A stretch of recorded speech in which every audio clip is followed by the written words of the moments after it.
Supreme court ने जुमेरात को अन्नू कपूर की फिल्म हमारे 12 के रिलीज पर रोक लगा दी। ये फिल्म आज रिलीज होनी थी। इस्लामी अक़ीदे और शादीशुदा मुस्लिम ख़वातीन की तौहीन के इल्ज़ामात पर एक्शन लेते हुए अदालत ने इस फिल्म के रिलीज़ पर पाबंदी लगा दी है। जस्टिस विक्रमनाथ और संदीप मेहता की तातीलाती बेंच ने दरख्वास्त गुजार अजहर बादशाह की तरफ से पेश होने वाले एडवोकेट फौजिया शकील की दलाल पर गौर करते हुए बॉम्बे हाई कोर्ट से दरख्वास्त पर जल्द से जल्द फैसला करने को कहा। इस दौरान आज मुंबई हाई कोर्ट में फिल्म पर समाअत होनी है। सुप्रीम कोर्ट के फैसले का फिल्म अदाकार रजा मुराद ने खैर मकदम किया है। मैं सुप्रीम कोर्ट के इस फैसले का तहे दिल से खैर मकदम करता हूं।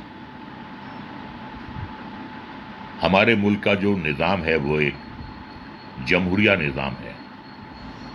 आप कोई भी ऐसी बात नहीं कर सकते, कोई भी आप ऐसी तस्वीर नहीं दिखा सकते जिसे देखकर दो फिरकों के दरमियान दुश्मनी पैदा हो, नफरत के जज्बात उभरें।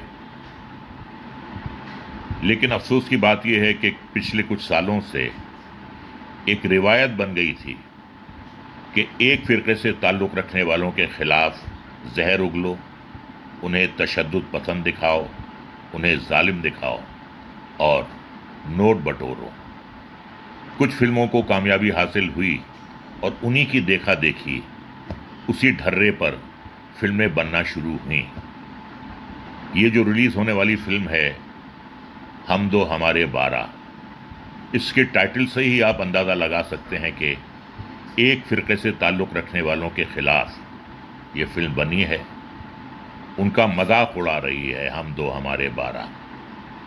मैं सुप्रीम कोर्ट को मुबारकबाद देता हूं कि उन्होंने इस फिल्म पर रोक लगाई और ये नसीहत होगी मुस्तकबिल में भी और प्रोड्यूसर्स पर कि आप बाज आएं, ऐसी फिल्में ना बनाएं, वरना सुप्रीम कोर्ट आपको और आपकी फिल्म को डब्बों में बंद रखेगी। एक बार फिर मेरी तरफ से सुप्रीम कोर्ट को दिली मुबारकबाद।